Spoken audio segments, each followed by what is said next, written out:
Bueno, estamos ya en esta última clase, terminando ya este ciclo.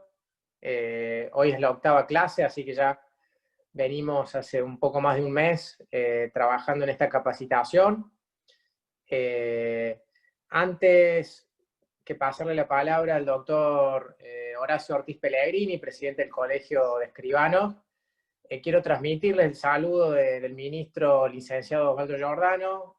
La verdad es que ha sido un desafío importante. Es un tema en el cual estamos siendo proactivos, estamos intentando, en la línea que venimos trabajando, sumar acciones preventivas, de profilaxis, adelantarnos, poder aportar un poco más desde la tarea cotidiana que hacemos, desde el Estado. Y bueno, y en función de eso contactamos con Carlos, con el gran equipo que ha estado llevando adelante las capacitaciones. Agradecerles a ellos, a Julieta, a Nico, bueno, a Juan también, por supuesto, que hoy va a estar con esta última clase, con los criptoactivos, que seguramente en breve empezaremos. Pero bueno, dejarles este agradecimiento por la participación sostenida. En cada jornada hemos estado siempre arriba de los 70 participantes. Siempre es un desafío sostener la participación en este tipo de instancias, en el modo virtual. Así que bueno, felicitarlos a todo eso y a todos ellos, digo. Y por supuesto dejarle 2 avisitos muy cortitos, que recuerden poner su nombre completo en el chat para la asistencia y poder luego emitir la certificación. Recordarles lo que ayer un poco les contábamos, de que se animaban a escribir alguna idea, algún proyecto en el formato que ustedes quieran, puedan hacerlo, independientemente de las dudas que van a ser evacuadas en el transcurso de la jornada de hoy, o que también pueden ser escritas vía mail, como hemos venido hasta ahora. Pero si además una propuesta, una iniciativa que ustedes consideren, siéntense libres de hacerlo. Es más, va a ser de mucha ayuda, como les decía, para una instancia que estamos pensando más adelante para poder llevar todo esto que hemos puesto en común a acciones prácticas. Así que bueno, dejarles ese agradecimiento y le doy paso cuando quieras, Horacio. Pasamos a tu saludo. Bueno, Andrés, muchísimas gracias por darme la oportunidad de agradecer. Quiero decirle que desde el Colegio de Escribanos tenemos una gran satisfacción por este tipo de cursos, por el contenido, por la temática, por la calidad de los organizadores y también principalmente por la calidad de los disertantes. Consideramos que esto es un punto de partida. Va a ser el primer curso de muchos otros que van a venir, porque la temática lo justifica, porque el interés de todos los que participamos en esto existe, de poder contribuir de la mejor manera en la prevención en la comisión de delitos económicos. El notariado tiene muchísimo para ofrecer en este aspecto. Queremos participar y estamos a disposición tanto del Ministerio de Finanzas como del Ministerio Público para poder contribuir con nuestro valor agregado en todas las iniciativas que puedan existir en este aspecto. Muchas gracias al Ministerio de Finanzas, muchísimas gracias a Andrés Guzmán por permitirnos participar en la organización de este excelente ciclo. Muchas gracias al Ministerio Público a través del doctor Carlos Gonella, gracias al doctor Carlos Gonella como disertante, al doctor Juan Argibay, a Julieta Moyano, a Nicolás Liem. El Notariado de Córdoba está agradecido por los aportes que ustedes le han efectuado. Vamos a tomar todas las recomendaciones y todos los conocimientos que ustedes han expresado para poder de la mejor manera en esta función. Así que muchas gracias y ahora entonces con gusto le doy la palabra al doctor Juan Argibay para que nos dé su charla del día a la fecha. Muchas gracias. Bueno, buenas tardes para todos. Creo que para empezar quiero romper el hielo pidiéndoles disculpas porque ayer... ¿se escucha? Sí. Ayer me estaba quedando sin luz y no me daba cuenta de que estaba perdiendo luminosidad, pero no podía resolverlo, entonces estaba sufriendo por por ustedes sobre todo.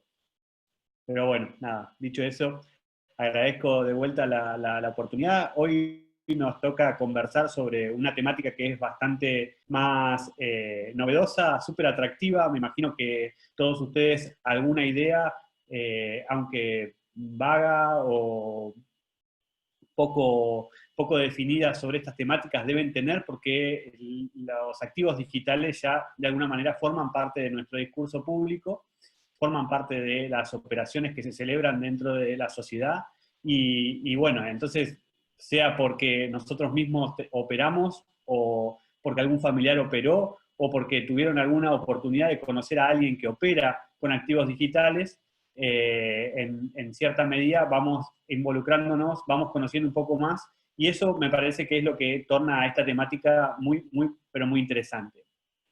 Yo tengo varias cosas para decirles, voy a hacer un repaso sobre todo de las cuestiones más relevantes desde la perspectiva del Ministerio Público Fiscal al momento de analizar los activos digitales, siempre desde la perspectiva con la que nosotros miramos estos fenómenos, ¿no? Nosotros, desde el Ministerio Público, lo que buscamos entender es de qué manera se pueden utilizar estos activos para cualquier conducta delictiva, de qué manera se pueden utilizar para el mal, y nosotros lo que buscamos es conocer, en la medida en que eso se puede hacer o utilizar de esa manera, para poder identificar las maniobras, para poder conocer de qué manera se opera y eventualmente para poder castigar las conductas que se adecúen a los tipos penales que se establecen en el Código Penal y en las leyes especiales.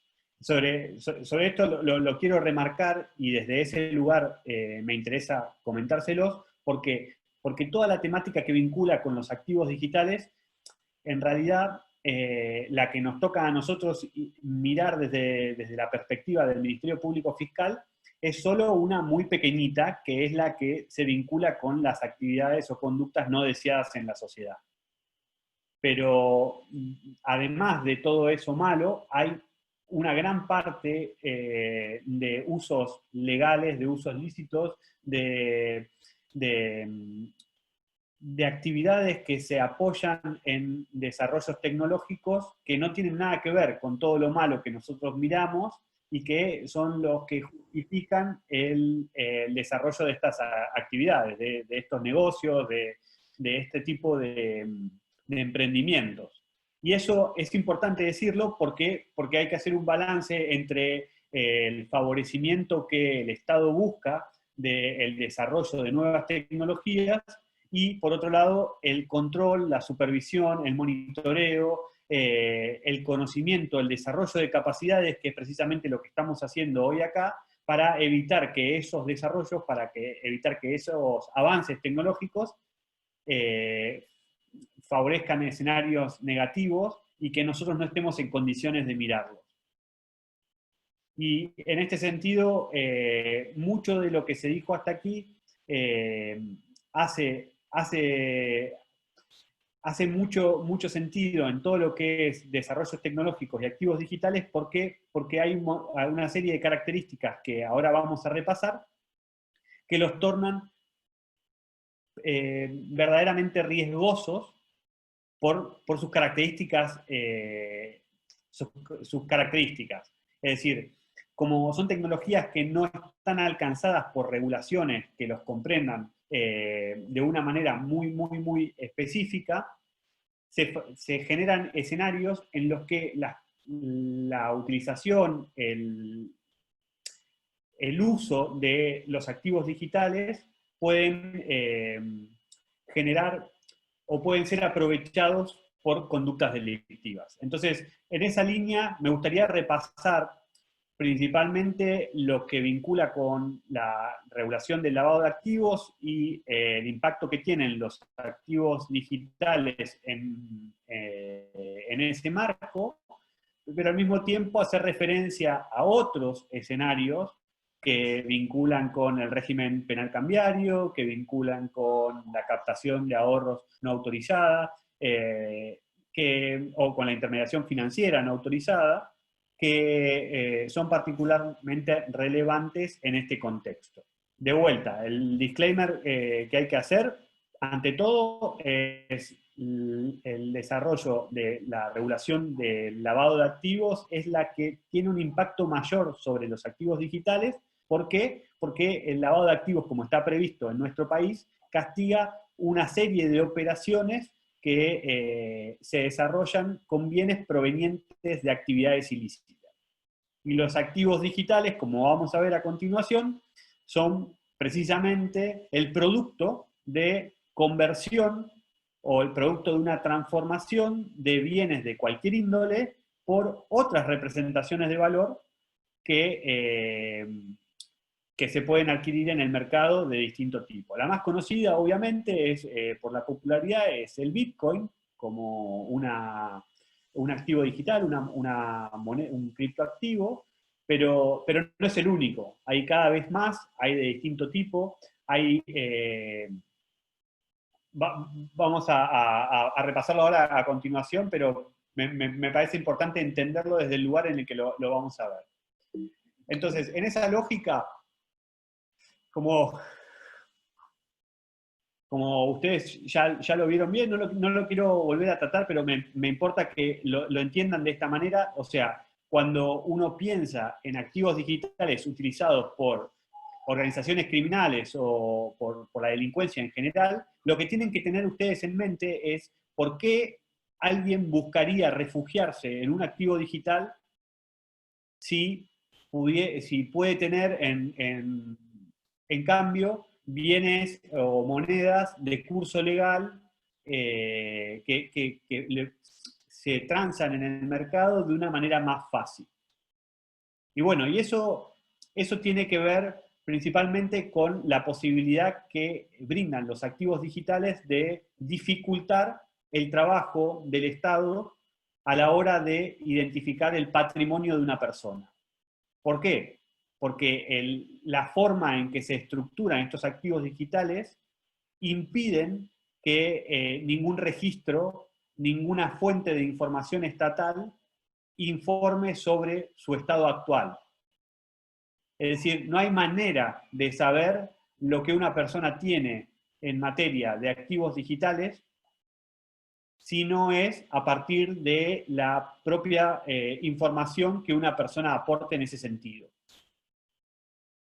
Y esto es bastante controversial, para decirlo de alguna manera, porque todas las investigaciones de delitos económicos se estructuran sobre investigaciones patrimoniales que, para decirlo en un lenguaje bien sencillo, es la información del patrimonio de alguien que se está investigando, producto de las respuestas, producto del aporte de organismos públicos y privados que se hacen a partir de requerimientos en el marco de una investigación.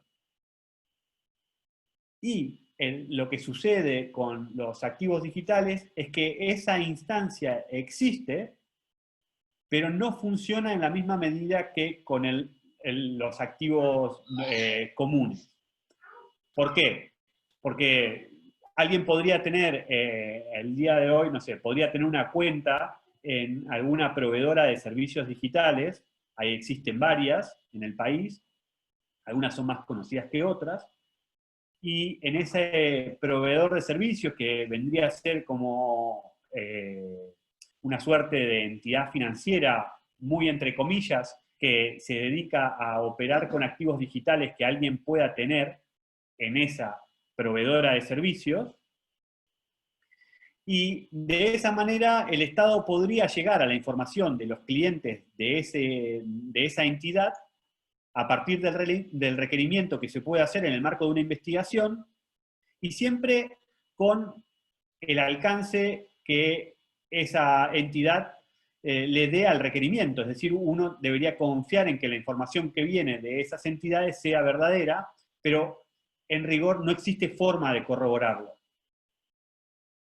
No funciona de la misma manera que con una cuenta bancaria en la que uno puede pedirle al Banco Central que circularice a las entidades financieras y que las entidades financieras informen en donde Juan Argibay tiene cuentas bancarias, y una vez que se sabe en qué entidades bancarias una persona tiene cuentas registradas a su nombre, pedirle a esa entidad que informe el estado de cuenta, las operaciones, las personas autorizadas. Bueno, eso, lo más parecido que podemos encontrar con los activos digitales, gira en torno a la información que provean estas entidades que ofician como suertes de operadores de cambios de activos digitales, como entidades financieras, entre comillas, que prestan distintos servicios que aún para nosotros es difícil de identificar porque todo el tiempo se desarrollan nuevos.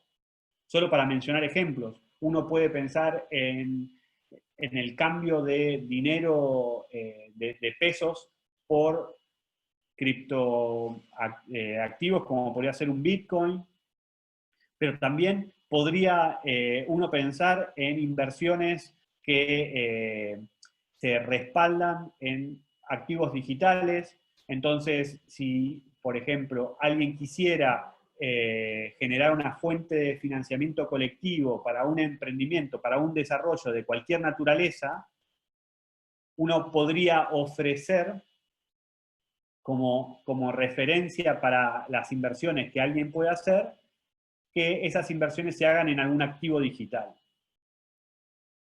Bueno, ese tipo de transacciones cada vez son más frecuentes en la Argentina y en todo el mundo, y por eso es relevante para nosotros tratar de entender el lenguaje con el que involucra, el lenguaje que utilizan, entender el contenido de las operaciones que realizan, y al mismo tiempo trazar el vínculo que existe con los tipos penales, ¿no? Con los delitos que podrían adecuarse a esa serie de transacciones. Y ahí es a donde, de vuelta, el lavado de activos es el delito que pareciera a simple vista como el que tiene un impacto más directo en este tipo de transacciones. ¿Por qué? Porque, como les explicaron en las clases anteriores, las conductas de lavado de activos, en rigor, son operaciones, transacciones que son neutrales en el sentido en que son operaciones del mundo que se identifican con verbos que podrían reflejar una transacción normal, como puede ser la adquisición de un bien, ¿no? Es una transacción que en rigor no tiene en sí nada negativo, pero que lo determinante para que el tipo penal de lavado de activos opere es que se celebre con fondos que vienen de una actividad ilícita previa. Y eso mismo, si lo trasladan al mundo de los activos virtuales, es algo que puede realizarse y que de realizarse podría generar una investigación por ese tipo penal.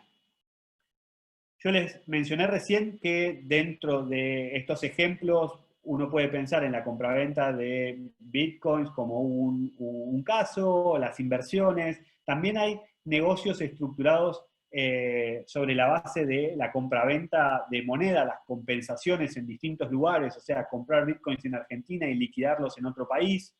Eso es algo que también es cada vez más frecuente. Bitcoin lo uso como un ejemplo, pero no es el único, claramente. Activos digitales en general. Y respecto de ese negocio, como analizado individualmente, también pueden darse supuestos de mayor o menor seriedad en la forma en que operan. Al día de hoy, las casas de cambio, lo que se conoce como exchanges, que son las casas de cambio de activos digitales, no están alcanzadas por la regulación del antilavado de activos o de prevención de lavado de activos con el mismo alcance que puede estar regulado otra serie de actividades riesgosas de cualquier índole. No está regulado en el sentido en el que no están identificadas por la legislación como sujetos obligados a informar. Ese es hoy el estado de las cosas, es decir, al día de hoy no están considerados como sujetos obligados, pero no significa que en el futuro puedan estarlo, o que no puedan estarlo, mejor dicho.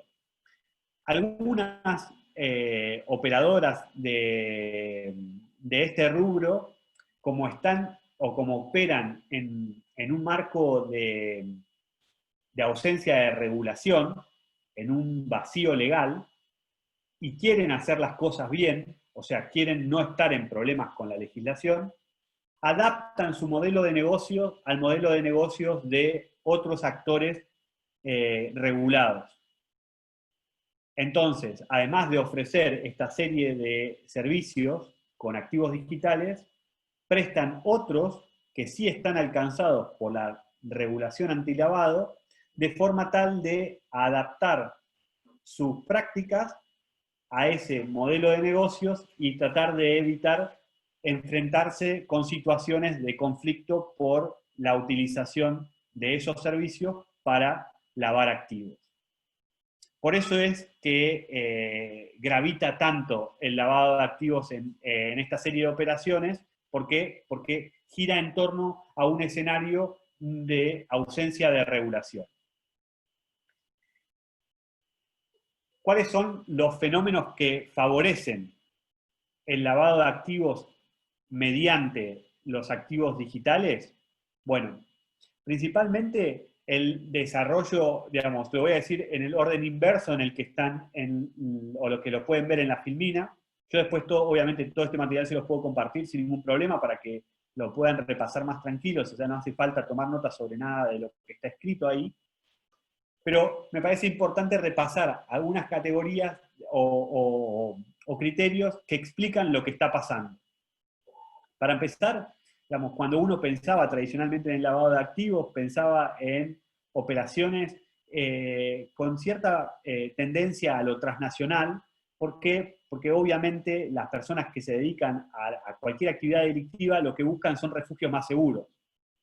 Países como el nuestro generan muchas veces esos escenarios porque tenemos una extensión territorial muy grande, estamos organizados políticamente con estructuras provinciales que muchas veces tienen regulaciones sobre la misma actividad de distinta manera, y entonces eso genera a veces alguna suerte de beneficios o trabas que incentivan al desarrollo de actividades en algún lugar o en otro. En la conceptualización más tradicional del lavado de activos, esta forma de operar era característica. A todo eso, ahora hay que sumarle la revolución tecnológica que se está experimentando en los últimos años y que tiene un impacto directo en este tipo de transacciones. ¿Por qué? Porque quizás no hace falta ir a tocarle la puerta a una entidad financiera, a un banco, que tiene toda una serie de protocolos que vienen estableciéndose desde hace casi 40 y pico de años a nivel internacional sobre cómo llevar adelante las relaciones con sus clientes. Si puedo tocarle la puerta a una proveedora de servicios con activos digitales que probablemente esté manejada por personas de 20, de 30 años, que no tengan en su registro este proceder tan a flor de piel, que no tengan sobre sí un regulador que pueda caer sobre ellos para verificar la forma en que están procediendo al momento de decidir llevar adelante una transacción, al momento de aceptar a un cliente, al momento de vender o comprar. Entonces, eso nos plantea hoy un cambio en el paradigma que nos lleva a pensar en todas estas dinámicas. Por otro lado, los escenarios de desregulación de actividades de este tipo también favorecen la utilización por organizaciones criminales. Y esto viene siendo alertado por diversos organismos especializados en esta temática, que desde ya hace algunos años vienen sugiriendo, en la misma medida en la que se señala como un indicador de ilicitud, como un indicador de lavado de activos, a la utilización de grandes sumas de dinero en efectivo a las operaciones con criptoactivos en sí. Es decir, desde distintos organismos especializados en lavado de activos se viene señalando que la utilización de activos digitales, criptomonedas, criptoactivos, la terminología actual sugiere utilizar el término activos digitales para referirse a ello, pero si ustedes repasan en distintos documentos de diferentes organismos, van a ver que no hay un uso coherente en todos los documentos sobre estos activos. Eso parece relevante, pero solamente se los digo para que no dejen de prestarle atención a otras formulaciones, porque por ahí encierran la misma temática, aun cuando se denominen de manera distinta. Entonces, como les decía, desde estos organismos se viene señalando que la utilización de activos digitales puede ser un indicador de lavado de activos. Y entonces, nosotros, los que estamos en el lado de la investigación penal, en el Ministerio Público, tenemos que mirar con especial atención los casos que involucren este tipo de transacciones, porque podrían reflejar un supuesto de lavado de activos. En uno de los manuales que, por ejemplo, en la Procelac se utiliza mucho para fundar los indicios que se ven en un caso, es decir, para fundar los indicadores de que un caso podría ser un verdadero caso de lavado, se señala que las criptomonedas constituyen un método de pago o medio de depositar valor que se construyen sobre la base de la tecnología de la cadena de bloques y que tienen como características la velocidad y el anonimato. Y esto me parece que, como les decía recién, son los pilares sobre los que se erige todo este desarrollo tecnológico, es decir, la posibilidad de no tener un regulador que esté sobre este segmento, y al mismo tiempo, imagínense la facilidad que eso, o la dificultad, mejor dicho, que eso provoca para los que quieren hacer las cosas bien, o los que están observando ese tipo de conductas, para poder cotejarlo. Y entonces, lo primero que hay que tener en cuenta cuando uno habla sobre activos digitales es el entorno en el que este nuevo fenómeno se enmarca. Y ahí hay dos conceptos que siempre referidos al lavado de activos me parece importante de internalizar. Por un lado, el ciberespacio, ¿no? Como este nuevo lugar en el que, para decirlo de una manera, lugar, ¿no? Obviamente no es un lugar, sino es un nuevo espacio en el que se desarrollan estas transacciones y que tienen una serie de características que lo tornan especialmente distinto. Por un lado, lo disruptivo en cuanto al espacio y el tiempo, ¿no? En el que se celebran las operaciones, que tiene un sinfín de efectos sobre las investigaciones o sobre las formas de trazar este tipo de transacciones. Ahora lo vamos a repasar. Por otro lado, lo que les mencionaba recién, la aparente neutralidad, la transnacionalidad, la descentralización. Es decir, que no estén, por ejemplo, si uno habla sobre un Bitcoin, que no estén, que uno no pueda recurrir a un organismo central para ver el respaldo o para ver el valor que ese tipo de activos tiene, salvo de las referencias que puedan surgir del propio mercado de la compra y venta, de la oferta y la demanda de esos activos.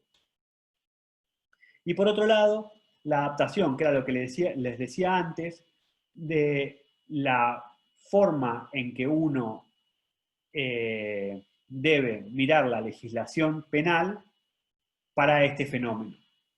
Porque también provoca una disrupción en cuanto a las modalidades comisivas del tipo de lavado.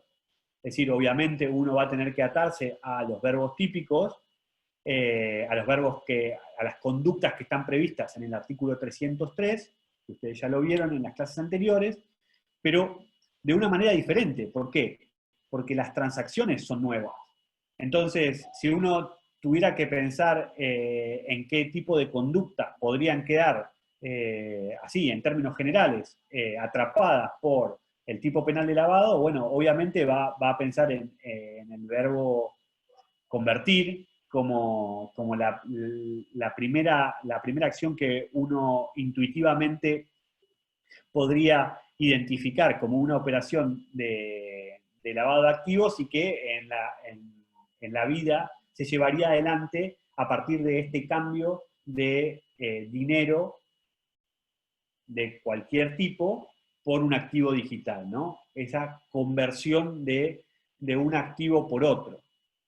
Obviamente, las operaciones que se celebren en dinero en efectivo, en dinero en divisa, va a generar un riesgo diferente que si es una operación celebrada a partir de una transferencia bancaria. No necesariamente lo segundo significa que ya pueda estar ajena o que no pueda ser mirada a la luz del tipo penal de lavado, pero obviamente las operaciones que se celebran en dinero en efectivo resultan más riesgosas. ¿Por qué? Porque las conductas delictivas, generalmente la moneda de cambio para pagarlas es el dinero en efectivo. Obviamente que eso se explica porque genera dificultades mayores para trazar. Y entonces las personas que se dedican a las actividades delictivas buscan, obviamente, lo que sea más difícil de trazar. Algunos ejemplos. Los activos digitales o criptomonedas, para tenerlo claro, una definición, bueno, ¿qué es lo que se entiende por ello? Es una representación de valor. Lo dijimos recién, que puede transferirse, almacenarse, negociarse por distintos medios electrónicos y que no está emitida ni garantizada por un banco central ni por ninguna autoridad pública. Esas son las características que tiene este tipo de monedas.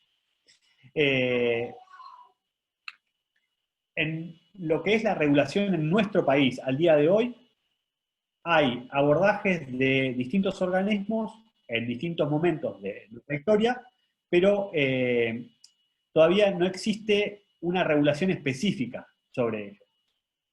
Si bien se ha ido avanzando, las primeras manifestaciones que hubo de organismos públicos fueron dadas por el Banco Central, primero en el 2014, la Unidad de Información Financiera también, en forma de alertas para la sociedad, para que el público sepa que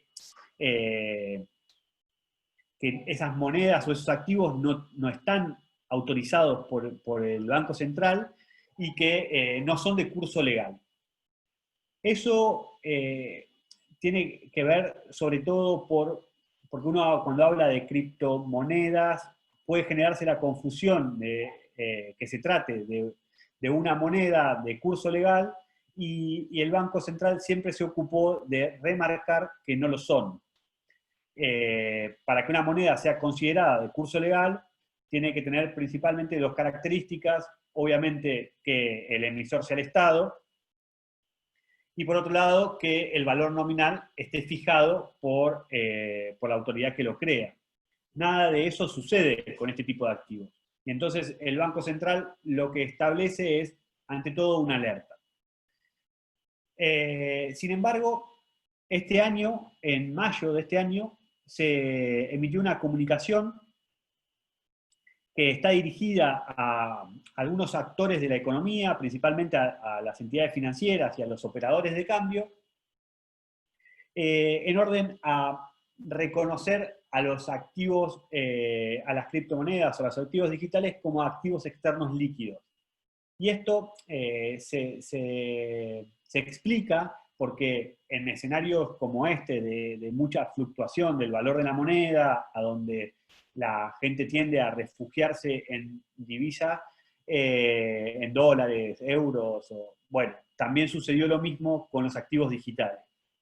Y cuando el Banco Central empezó a identificar que algunos operadores estaban girando mucho dinero con explicación en transacciones vinculadas con activos digitales, bueno, evidentemente tuvo que salir de alguna manera a abordar esto que estaba sucediendo para poder establecer un monitoreo y una supervisación y evitar que se genere un canal de fuga de dinero por fuera de los mecanismos legalmente establecidos.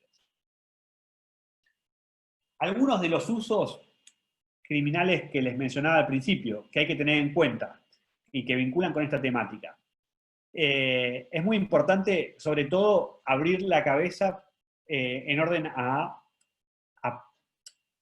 identificar que, bueno, esto puede suceder. Obviamente que detrás de la iniciativa de las personas que favorecen el desarrollo de las nuevas tecnologías y todo lo que se conoce como la fintech, o todo ese universo de desarrollos y de investigación y desarrollo, no necesariamente está pensado para el mal. Y eso es lo que les decía al principio, que en esa lógica hay que entender todo esto.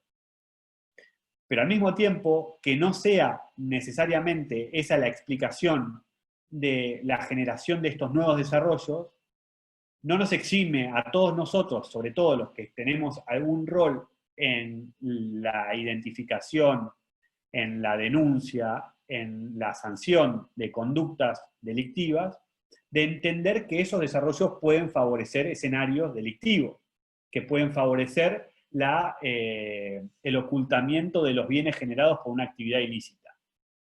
Y en esa lógica me parece interesante mostrarles solo algunos ejemplos. Obviamente, la compra y venta de bienes a través de lo que se conoce como la Deep Web es el caso más característico en el que se pueden utilizar activos digitales con fines delictivos. ¿Por qué? Bueno, si a todo lo que les dije antes le agregamos que existe un espacio que se conoce como Deep Web, como que favorece escenarios de mayor anonimato, a donde se comercializan bienes que quizás o que están expresamente prohibidos en el mercado que se conoce como legal, el mercado como un entorno en el que se pueden ofrecer bienes y servicios y adquirirlos de cualquier manera. Bueno, en la web profunda, la utilización de los activos digitales puede favorecer la compra-venta de, por ejemplo, no sé, podría ser especies animales protegidas, la compraventa de bienes robados, la compraventa de estupefacientes. Existen casos, en Buenos Aires hay algunos antecedentes en la Cámara en lo Penal Económico de este tipo de operaciones, en los que se ha logrado hasta la utilización de agentes encubiertos en entornos digitales para poder identificar a personas que quieren adquirir estupefacientes por esa vía y que la moneda de cambio para adquirirlos son activos digitales. Eso no es nuevo ya, por lo menos en la CABA, en la Ciudad de Buenos Aires. Después, todo lo que viene asociado al almacenamiento de los bienes. Y esto es importante de internalizarlo también, porque es verdaderamente conflictivo al momento de llevar adelante cualquier medida de resguardo, cualquier medida cautelar, la imposibilidad de, si es dificultoso saber lo que una persona tiene en materia de activos digitales, mucho más lo es la posibilidad de cautelarlos, de afectarlos a una medida de restricción que los inmovilice y que impida que una persona que está siendo investigada por un hecho ilícito se pueda desprender de esos bienes. A mí me pasó, personalmente se los cuento, en un caso que en un allanamiento identificamos la información sobre una billetera digital de una organización dedicada al narcotráfico que estaba siendo investigada por lavado de activos. Y eso nos generó a nosotros un montón de problemas operativos en ese momento, sobre cómo actuar, sobre cómo resolver esa situación, y al mismo tiempo nos planteó para adelante una serie de objetivos en orden a establecer pautas o criterios de trabajo que ayuden a otros a resolver casos de la misma manera. En el caso que les estoy comentando, lo que se identificó fue una billetera virtual con la clave pública y con la clave privada de una persona, es decir, los datos o la serie de datos que se necesitan para poder acceder al contenido de una billetera digital respecto de estas personas. Y siendo totalmente genuino con la situación, con los problemas, solamente para que ustedes lo entiendan bien, con los pies sobre la tierra de lo que les estoy hablando, es decir, cuando en un allanamiento se encuentra esa información, el juez que lo ordenó está en el juzgado o en su casa, si el allanamiento transcurre en un momento en el que el juzgado ya no está con la atención al público abierta, y los que tienen que trabajar con esa información son los agentes de las fuerzas de seguridad. Y ahí pueden pasar varias cosas. Por un lado puede pasar que el oficial de la fuerza de seguridad no tenga la más remota idea de lo que se trate, esa información, y que por eso no se le agregue valor, pase como un papel más, y entonces la justicia se pierda la posibilidad de identificar todos los bienes que están contenidos en esa billetera digital. Eso es algo podría ser algo muy común. Es decir, no todos los agentes del Ministerio Público saben lo que es una billetera virtual. Imagínense que tampoco tienen por qué saberlo las fuerzas de seguridad.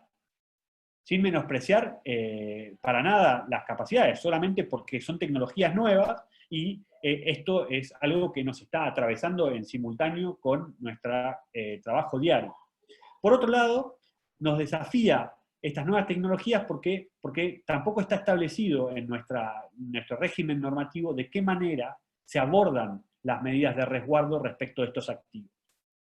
Eso es todo un desarrollo a producir. Por eso les decía que para adelante todo este tipo de nuevas tecnologías nos obligan a pensar en, bueno, no necesitamos un protocolo de actuación para este tipo de casos, no necesitamos explicarle a las fuerzas de seguridad cómo proceder, no necesitamos que la justicia tenga ya establecida alguna dinámica para poder depositar el contenido de esas cuentas, de esas billeteras.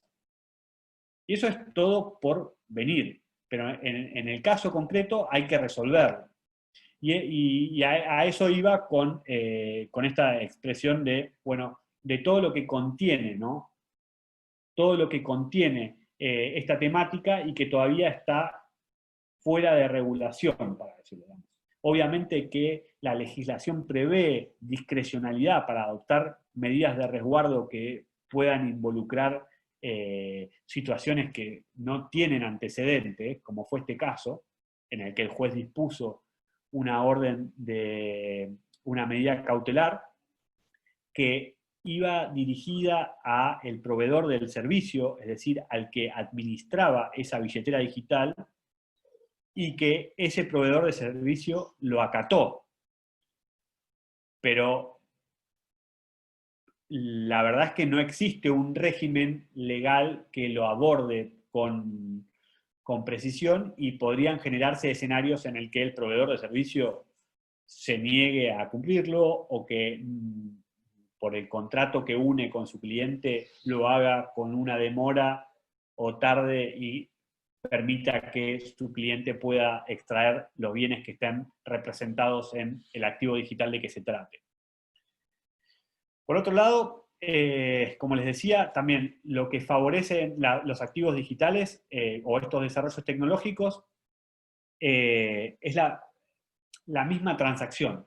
Hoy con un teléfono, con una computadora, podés realizar un sinnúmero de operaciones que en cuestión de segundos, cuestión de minutos, el más avesado probablemente lo vaya a hacer más rápido, pueden generarse movimientos de dinero interjurisdiccionales sin que sea de ninguna manera trazable. Y eso es lo que torna a esta temática verdaderamente compleja. ¿Por qué? Porque si una persona en cuestión de segundos puede transferir el contenido de su representación de valor a otra cuenta, que a veces también hay, para que lo sepan nada más, pero hay lo que se llaman mixers, que son formas de distribuir una misma representación de valor en otras múltiples, que no tienen límite, o sea, que pueden hacerse de manera,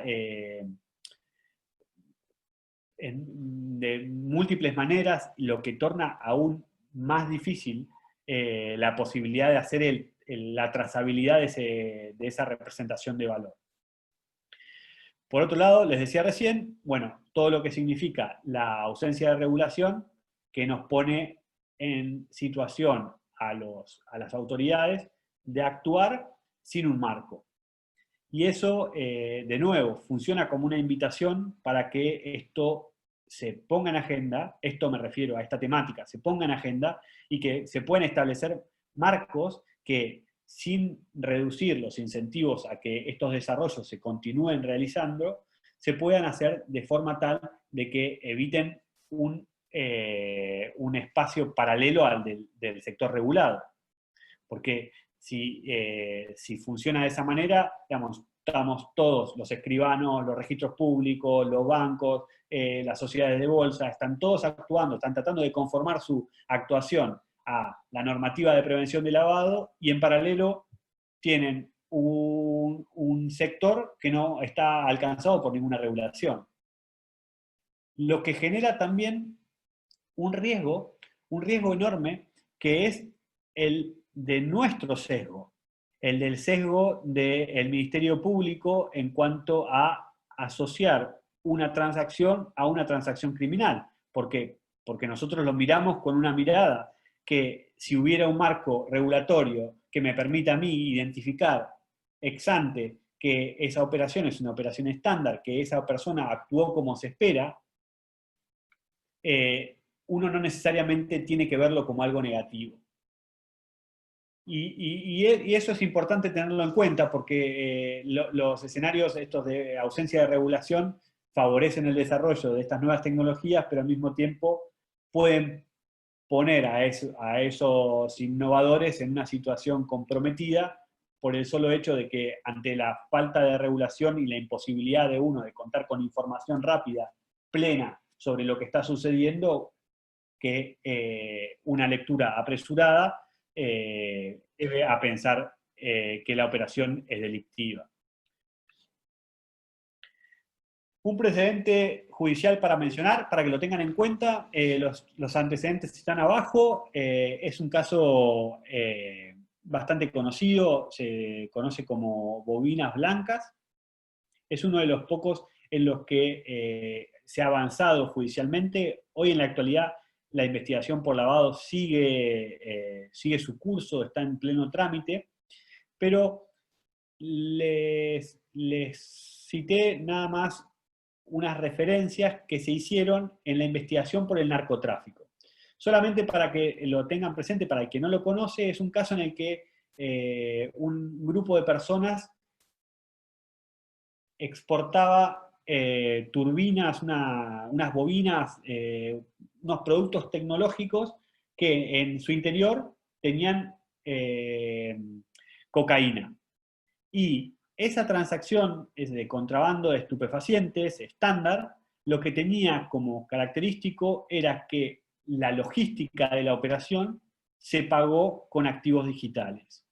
Y para eso había un operador del mercado que lo que plantea es que él estaba haciendo una transacción estándar de su actividad, pero que en rigor lo que sucedió fue que una persona con un maletín lleno de dinero en efectivo cambiaba ese dinero en efectivo por estas representaciones de valor que eran transferidas al lugar de destino de la operación de contrabando. Entonces, desde los dos países que estaban involucrados en esta operación, México y Argentina, un intermediario que presta servicios con activos digitales, lo que favorecía era el intercambio del dinero que se utilizaba para pagar esa operación, a partir del cambio del dinero por representaciones de valor en activos digitales, sin que existiera ninguna transacción bancaria que permitiera a las autoridades establecer ese vínculo. Ese es un caso bastante interesante, no es el único, el que les mencioné recién del allanamiento es otro también con un precedente en narcotráfico, en el que la investigación de lavado en nuestro país indaga sobre los proveedores del servicio. Era un grupo de personas que se dedicaban a compensar saldos en distintos países, entonces le permitían a una organización dedicada al narcotráfico que les paguen en el exterior a donde estas personas tenían cuentas bancarias y ellos proveerles de dinero en efectivo en nuestro país, compensando saldos, impidiendo que existan transacciones bancarias sin ningún tipo de control y favoreciendo que estas personas puedan utilizar el dinero de la operación de narcotráfico en nuestro país en distintas operaciones inmobiliarias que aceptaban el uso del dinero en efectivo. O sea, solamente con esto les quiero representar que esto es algo real, esto es algo que está sucediendo y que hay que tenerlo en cuenta. Bueno, el PowerPoint después se los puedo compartir, así lo ven con mayor tranquilidad. Este antecedente es bastante conocido. El de bobinas blancas es uno de los que está generando jurisprudencia vinculada con esta temática, principalmente por lavado de activos, pero obviamente no es el único. Y si alguien tuviera alguna inquietud vinculada con esta temática, obviamente que me pueden escribir aún después del día de hoy, y yo puedo acercarles cualquier información vinculada con esto.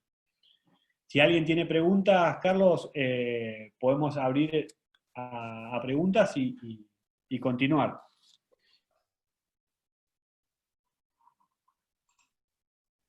Bueno, Juan, realmente brillante tu exposición, doble valor que se deriva de tus conocimientos por el estudio sistemático del tema y también de la experiencia, ¿no? Me parece muy interesante, un fenómeno del cual hay mucha complejidad y mucho riesgo, ¿no? Lo cual supone para el Estado, y en eso estamos todos, un desafío enorme, porque pensaba, cuando vos contorneabas las características de este fenómeno, el impacto que genera el sentido clásico de soberanía, ¿sí? Y todas sus consecuencias, la jurisdicción, que es la posibilidad de investigar un fenómeno que tiene un componente claro interjurisdiccional, los organismos de control, el rol que tienen, los desafíos que supone ante un fenómeno regulado, como vos bien decías, al no tener curso legal, al no tener un respaldo, al no resultar alcanzado por la autoridad monetaria, un método que se utiliza para intermediar en operaciones comerciales. Bueno, realmente un fenómeno muy complejo que está pasando, como vos decís, ya tenemos casos que suponen un desafío muy, muy grande. Te felicito realmente por la exposición. Vamos a ver si hay preguntas, inquietudes. Bueno, están destacando lo interesante. Y alguien, Pablo, dice que tiene una consulta. Bueno, Pablo. Sí, ¿cómo está? Buen día, Carlos. Buen día, Juan. Estaba escuchando, ahí tengo una consulta. ¿Cómo ven ustedes la empresa esta Athena Bitcoin Argentina, que tiene un par de cajeros en donde se hace compra y venta de Bitcoin y expendio? En este caso, ¿cómo lo regulan? Porque no es una entidad oficial como el Banco Central, una casa de cambio, es una entidad extranjera y se puede hacer esa, ¿cómo se puede hacer esa compra de esos activos digitales? ¿Cómo lo ven ustedes? Es una buena pregunta. Yo, para contestar, lo primero que diría es, salgo del caso puntual, hablamos del fenómeno en general, o sea, sin hacer referencia en concreto a esta empresa, que de hecho no la conozco. Me parece que los que se dedican a este tipo de servicios tienen que tener en cuenta, dado que no están regulados, como lo estabas remarcando muy bien recién, tienen que tener en cuenta todo esto que estamos hablando recién nosotros. Es decir, frente a la ausencia de una regulación que expresamente controle este tipo de actividad, o sea, frente a la ausencia de la supervisión del Banco Central o de la Unidad de Información Financiera, ¿no?, que quedan como en un espacio gris, para decirlo, de alguna manera, lo que te queda como operador en ese rubro es tener bien claro cuál es el tipo penal que puede corresponder frente a un caso que involucre bienes provenientes de una actividad ilícita. Y eso no es poca cosa. O sea, por ahí no se representa, pero hoy la legislación, como está prevista, lo repasaron muy bien con Carlos, y las acciones que comprenden el tipo penal de lavado son acciones que bien podrían calzar con una transacción de cambio de dinero en efectivo con un activo digital. Y lo que va a disparar una cosa u otra es que se realice con bienes provenientes de un ilícito, y que el que celebra la transacción, es decir, el que está del lado del que vos estabas mencionando recién, no haga nada para evitar que se filtre el dinero, por ejemplo, para ponerlo bien gráfico, del narcotráfico en el negocio que yo estoy estructurando. Es bastante, digamos, tiene como dos caras. Por un lado, el de la innovación, que es, de vuelta, hay que remarcarlo, es el que tiene que liderar todo esto, es decir, que nuestro país sea un polo de crecimiento de nuevas tecnologías, de desarrollo y de inversión, pero al mismo tiempo, no por eso puede desconocerse que si uno no se ajusta a los procedimientos que se establecen para actividades análogas, pueda encontrarse en situación de una investigación penal. ¿Por qué no? O sea, para entenderlo tranquilamente, yo puedo decir que esta es una de las empresas que tiene en Walmart estos cajeros que implementaron en Argentina, creo que 4 o 5, uno en Córdoba. Yo puedo tener un Bitcoin, voy y lo compro y lo vendo en dólares, por ende voy a adquirir incluso mayor cantidad del mínimo que en dólares puedo adquirir por el tope de $200. Claro, digamos. Esa es la regulación, ahí estaría el vacío legal en este caso. Claro, por eso mismo, digamos, a eso voy con los riesgos que están asociados al desarrollo de ese tipo de emprendimientos. Nosotros en la Procuraduría, en la Procelac, que es a donde yo trabajo, ya hemos tenido casos de investigaciones sobre spots de venta de divisa o de activos digitales contra dólares, euros en efectivo. O sea, lugares que favorecen el cambio de dólares y euros por activos digitales sin mayor información sobre de dónde provienen. O sea, lo que te quiero representar es que puede generarse una situación de una investigación penal si es que no se lleva adelante la actividad de una manera acorde con los estándares para el sector, que en este caso el asimilable vendría a ser el sector regulado de las operaciones de cambio. Perfecto. Gracias, Juan. Juan, ahí hay otra consulta de Carlos. La naturaleza jurídica de las criptomonedas que no está definida.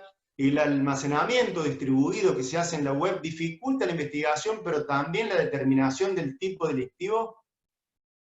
Sí, exactamente. Yo se los quise significar de alguna manera. Es una cuestión controversial, súper espinosa, sobre la que los estados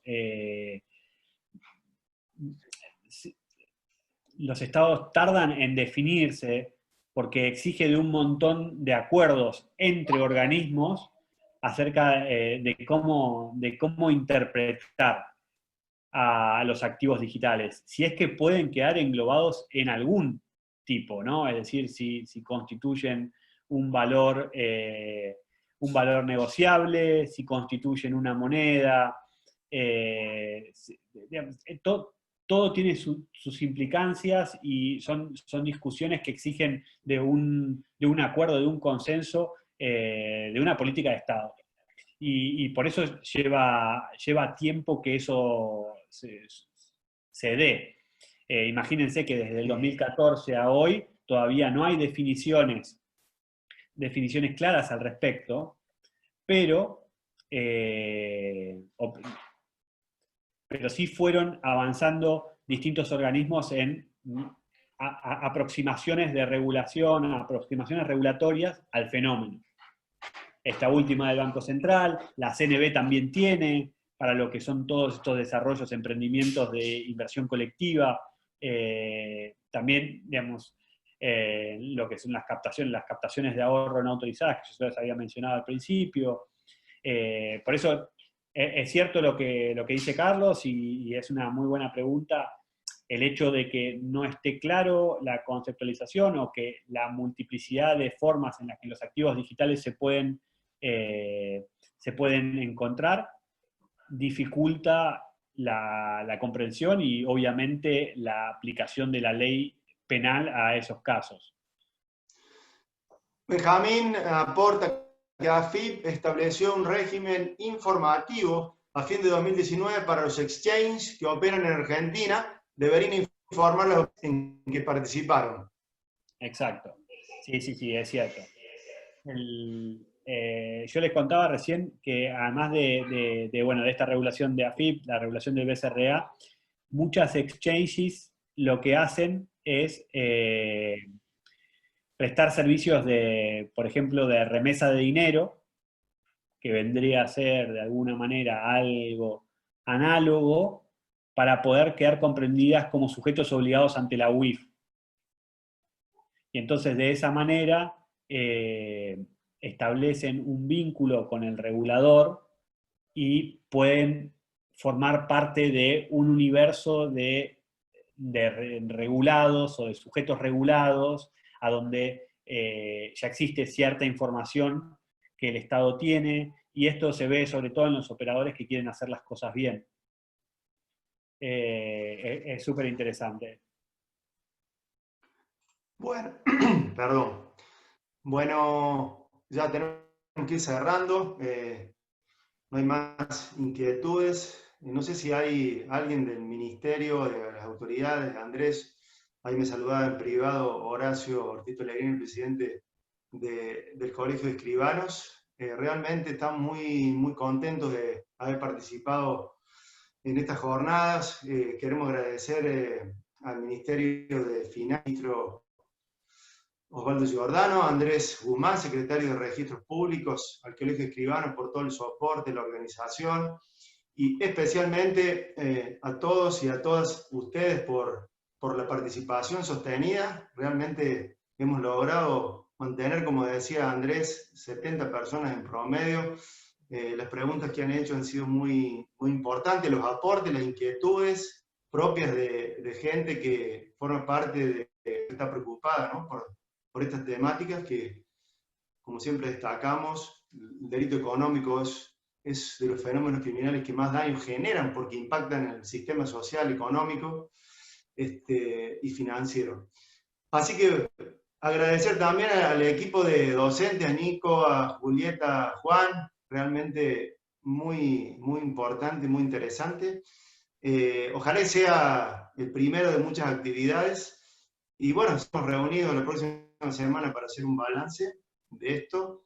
Y bienvenida, por supuesto, las ideas. Ojalá que podamos hacer varias reuniones para ir ajustando intercambios. Así que, bueno, creo que estamos muy contentos por el resultado de esta actividad. Espero que ustedes lo valoren de la misma manera. Bueno, tenemos que dar por finalizado. Vamos a extrañar encontrarnos la próxima semana, pero seguramente vamos a organizar otra. Así que un agradecimiento especial para ustedes.